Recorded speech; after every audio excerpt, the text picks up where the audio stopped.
Alipokaribia kijiji kitwacho Bethania, pale mlima Zeituni, akawatuma wawili, nendeni hadi kijiji kile, mtapata mwanapunda, mkamlete hapa.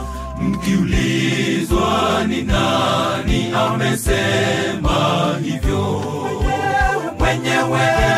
mwenye punda anataka mwanapunda. Nendeni ulimwenguni kote kote, wanafunzi hawabatize kwa jina la Baba, Mwana na Roho, mkawafanye wanafunzi wangu, warejee zizini, mkawafanye wanafunzi warejee zizini mwangu.